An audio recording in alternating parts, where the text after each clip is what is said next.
verdade. Olha, números do Ministério da Saúde apontam aí um aumento de casos diagnosticados de ISTs. Danada aí, CNST. Infecções sexualmente transmissíveis, Edivan Martins.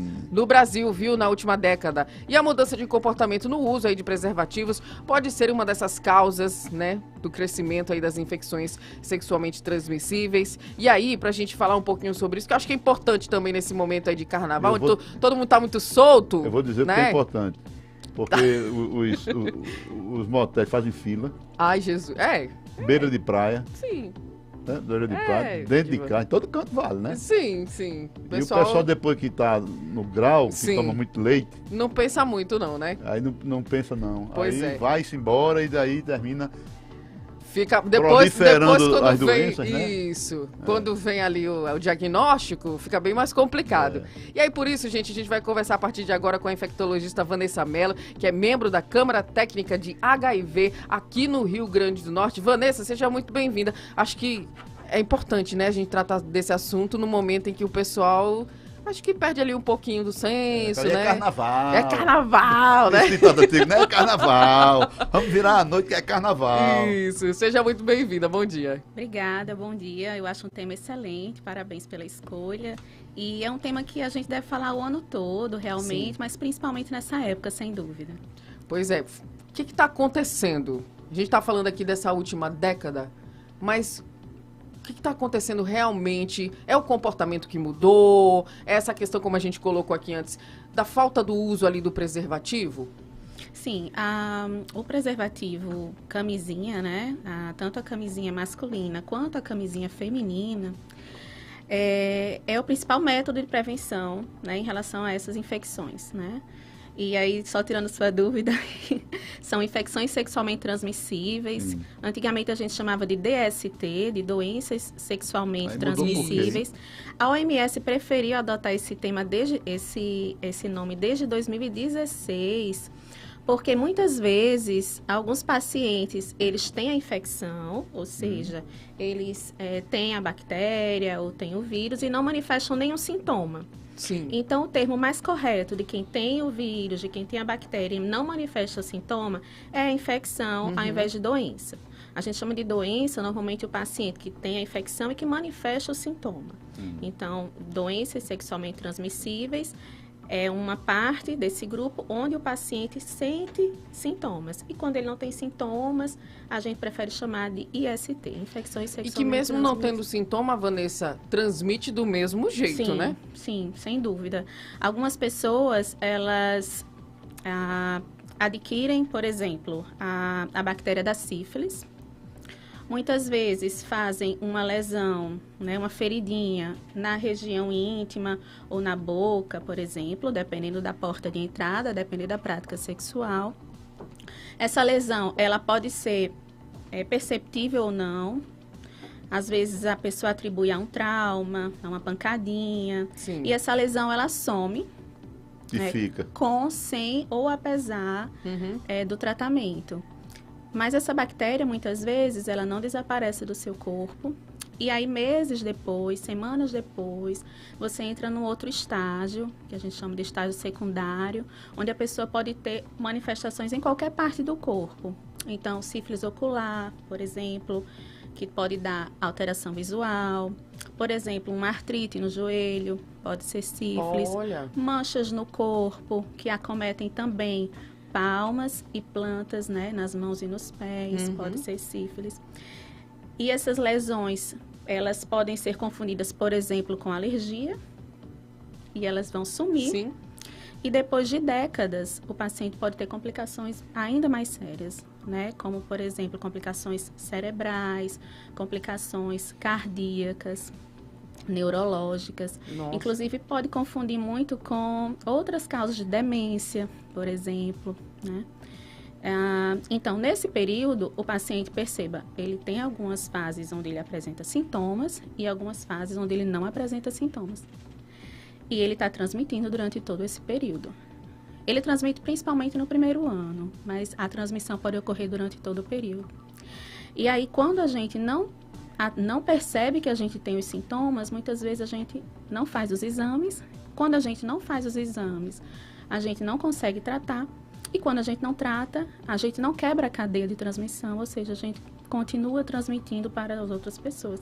Daí a importância que o infectologista sempre fala, e os médicos de uma forma geral, de fazer o exame de rastreio. Eu vou fazer um check-up com o meu médico. Converse com o seu médico sobre a possibilidade dele solicitar exames simples, exames de sangue. O sangue faz o diagnóstico? Sim, em geral sim. Por exemplo, de sífilis, das hepatites, hepatite B, por exemplo, o próprio HIV, né? Então, vale a pena a gente trabalhar isso com a população, da necessidade de fazer os exames, ainda que você não perceba nenhum sintoma. De tornar até uma rotina também. A gente já não tem, né, uma rotina, Vanessa, de exames, né? Isso se tornar rotina também, eu acho que seria bem importante, né? Exatamente. A gente diz, vou fazer meu check-up, vou ver como é que tá meu açúcar, né, meu colesterol. Vamos incluir aí um exame de HIV, de hepatite B, hepatite C. E é uma coisa que a gente estava conversando aqui antes de entrar no ar, a questão da população mais idosa, né? Sim. É isso que eu queria saber, porque com o advento desses medicamentos aí, Viagra, Cialis, né, que potencializa aí a sexualidade e tal, o Zéinho, né, o pessoal já da atividade descobriu aí essa coisa nova, que pegue Viagra, pegue tomar essa medicação, sai de casa, né, dá uma puladinha de cerca. Verdade. E quando volta, volta trazendo volta trazendo para dentro de casa e para outras pessoas. Está acontecendo isso? Sim, está acontecendo. De fato, a gente tem 2 picos. Mas é um caso assim que é visível esse aumento? Está crescendo isso? É visível, as estatísticas mostram. Nós temos um pico entre a população bastante jovem, entre 15 a 24 anos, por exemplo, em se tratando de HIV. E na população mais idosa, seria o segundo pico. E nessa população mais idosa... HIV, que é uma IST, né? Sim. Que é uma infecção sexualmente transmissível. E quando a gente fala da população mais idosa, a gente tem que pensar nisso, sim. Eles estão com mais liberdade sexual. Esses pacientes estão usando mais essas pílulas, né? Esses medicamentos. E, infelizmente, essas pessoas, elas adquirem... Pela faixa etária, existe um certo tabu da gente solicitar alguns exames, né? Pensando, aquela senhorinha, né? Como é que a gente vai pedir um exame? Como é que a gente vai falar sobre isso? E aí, novamente, quando a gente não pensa, a gente não faz o diagnóstico, não trata, a gente não quebra a cadeia, né?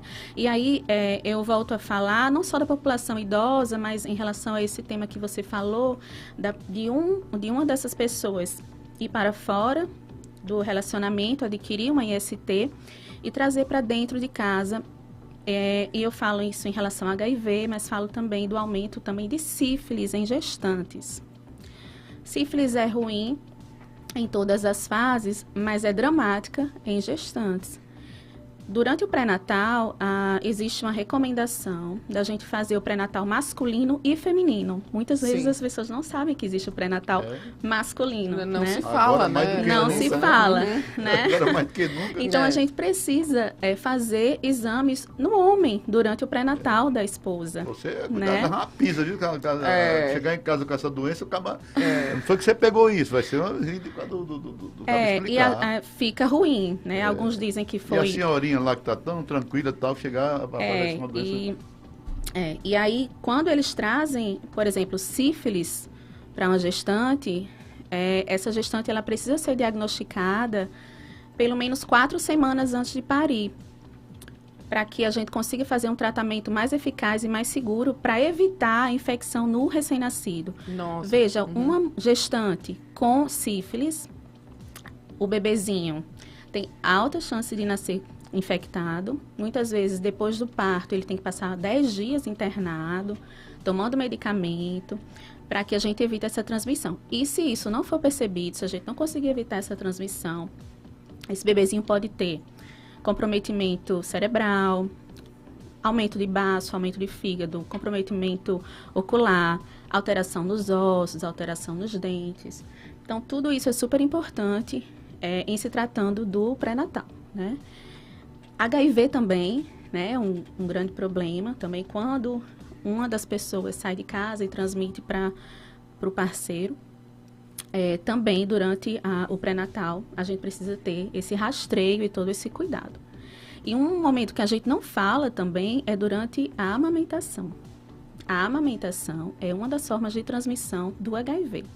Então, esse casal, ele precisa fazer exames, não só durante o pré-natal, mas também durante o período de amamentação da mulher. Olha, isso é uma coisa que a gente não fala. Aquelas velhas doenças, antigamente, plenorragia, gonorreia, não sei o quê, isso também tem algum índice, está elevado, traz também, está acontecendo também as IST, o resgate dessas velhas doenças. Sim, elas estão aí, circulando. Né? As ISTs, a gente costuma dizer que elas caminham juntas. Então, um paciente tem sífilis, a gente precisa pesquisar outras infecções, entre elas, gonorreia, clamídia, tricomonas, herpes, sífilis, HIV, hepatite B. Veja, só aqui eu já citei 7 infecções sexualmente transmissíveis. Estou falando aqui com o ouvinte, o camarada que está tomando esses medicamentos aí e está aí dando uma geral aí. Solto na buraqueira, aí, como diz, né? Quem aparece. Fica difícil aí tá assim, problema, né? Então, camisinha, organizar para não trazer, né? Não está proliferando essa doença. Vai chegar, meu amigo, você arranjou essa doencinha onde? Olha a confusão. E não só isso, né? Mesmo que for solteiro ali, traz o prejuízo para si, pelo amor de Deus. Para a pessoa, para o parceiro, né? Exatamente. Isso. E já que você entrou no ponto da camisinha, né? Existem muitas formas de prevenção, além da camisinha. Isso. Né? Eu te perguntava, Vanessa, como é que tá essa questão aí da prevenção, né? A gente já tem de muitos e muitos anos, né? A gente ouve falar, olha, use camisinha. Mas como é que tá hoje em dia pra gente se proteger? Certo. Existem alguns trabalhos que mostram que o preservativo, ele, da forma correta, ou seja, em todas as relações, do início ao final da relação, e em todas as modalidades de relação sexual, ele só é usado em 16% das pessoas. Isso é um número... eu acho que o índice é baixíssimo. A feminina ainda menor, né?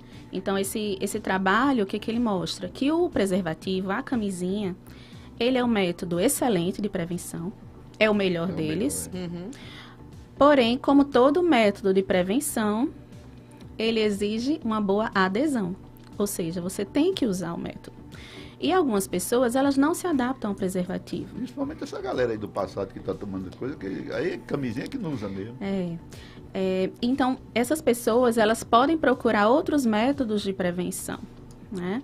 Então, um método de prevenção em relação ao HIV, por exemplo, só citando um trabalho que saiu em São Paulo, em 2018, um inquérito solicitado pelo Ministério da Saúde em relação ao HIV em homens que fazem sexo com homens.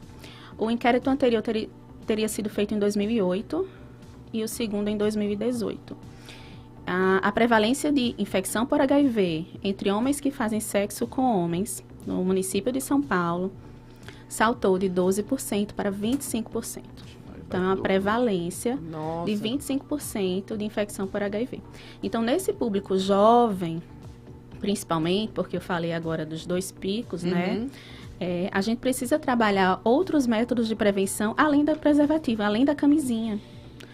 Porque a gente está percebendo que a camisinha, ela não é um método aceito por todo mundo. Muitas pessoas não se adaptam. E aí existem outros métodos de tratar HIV, de prevenir HIV. Sim. Por exemplo, a PrEP, que muitas pessoas não conhecem, né? Não sabem o que é a PrEP. Ótimo. Então, eu vou aproveitar a oportunidade e quem está ouvindo, aproveita também essa informação para divulgar para outras pessoas. É super importante. A PrEP é uma forma de prevenção exclusivamente do HIV, ou seja, só protege contra o HIV, com medicamentos. Sim. Então, uma pessoa que tem uma situação de maior vulnerabilidade em relação a adquirir HIV, ou seja, uma pessoa que não se adapta a preservativo, por exemplo, essa pessoa, ela tem um outro método que pode ser utilizado por ela, que é o uso de um medicamento chamado Truvada. Esse medicamento, ele é fornecido pelo SUS. O Brasil é um dos poucos países no mundo que fornecem esse medicamento. Então, Europa, por exemplo, você tem que comprar. Austrália, você tem que comprar. Canadá, você tem que comprar. O Brasil... Quem deve tomar é o portador? É a pessoa que não tem a infecção, mas que está numa situação que nós chamamos de vulnerabilidade. Ou seja, eu estou tendo muitas relações sexuais sem preservativo, eu posso adquirir infecção por HIV a qualquer momento. Portanto, eu posso fazer uso da PrEP. E é um medicamento, é um comprimido que a pessoa toma todos os dias para evitar o HIV. Existe essa forma contínua, a gente chama PrEP contínua, ou seja, um comprimido todos os dias. Ou se a pessoa tiver uma relação apenas ocasional, no máximo uma relação por semana, e tiver previsibilidade de quando vai acontecer a relação. Eu sei que amanhã eu vou me relacionar, então eu posso fazer uso do que a gente chama de PrEP sob demanda, que é o uso do medicamento só para proteger durante aquele momento, tá? Uma pessoa que não faz uso de PrEP, mas, por exemplo, vai para um carnaval, bebe, né, ou tem uma relação sexual ocasional, sem preservativo, ela tem até 72 horas para procurar um serviço de saúde e buscar o que a gente chama de PEP, que é uma outra modalidade de proteção em relação ao HIV, que consiste em quê? Tomar um medicamento por 28 dias após essa exposição. Aqui em Natal, por exemplo, esse atendimento é feito no Hospital Gisilda Trigueiro. Então, você que se expôs, acha que foi uma relação sem preservativo, e você tem até 72 horas... Desconfia, né, que pode...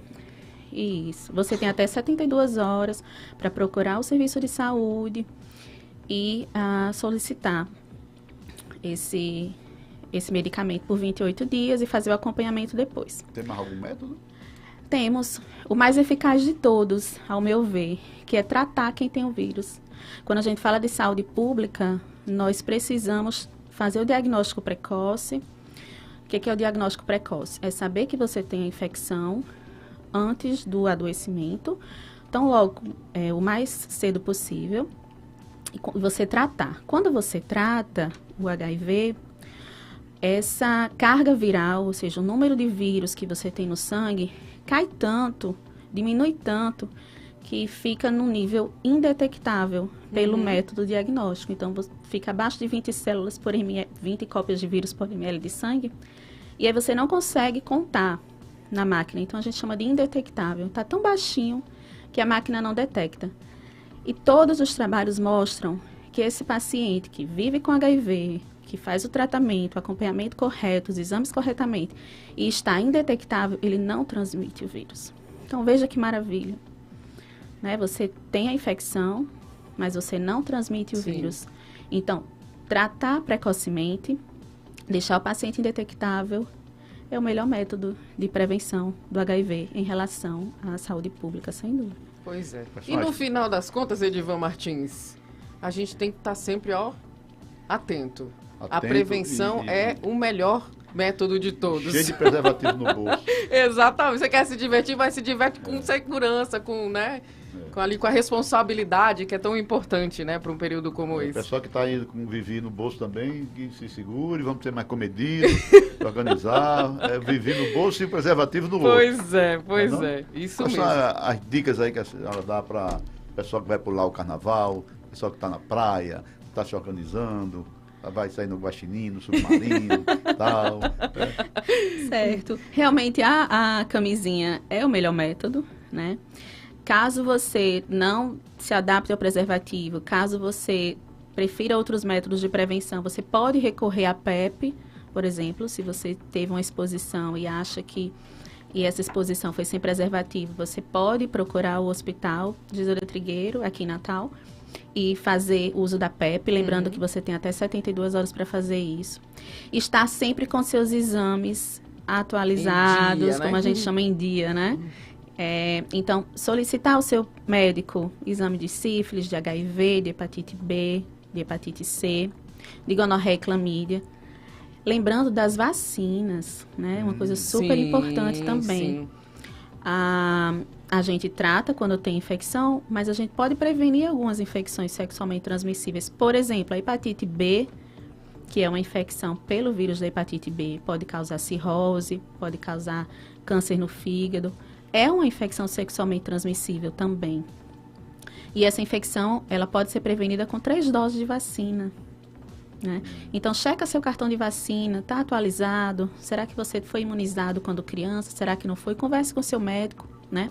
Vacina de HPV, Sim. né? Super importante. Para a aí meninada e os adolescentes, principalmente. para os adolescentes, né? principalmente, até 25 anos e até 45 anos, né? 45 anos e 29 a 25 e 9 a 45 anos, principalmente. Olá, E essa vacina de HPV, ela previne contra 4 sorotipos de HPV, aqueles que causam verruga e aqueles que causam neoplasia, que causam câncer, né? Então, a gente precisa pensar também nessas vacinas. Maravilha. Vanessa, quero te agradecer demais a sua presença aqui no nosso programa. Acho que é sempre bom a gente esclarecer. A informação é o melhor de tudo, para que você possa se prevenir, para que você possa pular esse carnaval sem estar com a consciência pesada. Verdade. Né, Edivan Martins? Portanto, a gente agradece aqui a presença da infectologista Vanessa Mello, que é membro da Câmara Técnica de HIV no Rio Grande do Norte. Vanessa, muito obrigada, viu? A gente agradece demais. Olha, Obrigada. Bom carnaval. para Você todos, também. né, Vanessa? Para você também. Você vai sair em algum bloco, Vanessa? Nós temos uma casa em Zumbi, a gente prefere ficar na Ei. calmaria, Ah, lá coisa naquele mar, boa. naquele Não, beleza. coqueiral. Ô, Jesus. Prefiro Só mais. a O Guaxinim brisinha. devia ir lá pra Zumbi, né? Combinar bem direitinho, né? Olha, Pegar o submarino e ia pra Zumbi. Porque Zumbi com Guaxinim, com não é coisa isso? certa. Já rimos. Coisa boa. Olha, 11 horas e 36 minutos, a gente já tá Eita. entrando aqui no... Vamos Ximaria. adentrar no bloco, né? Porque daqui a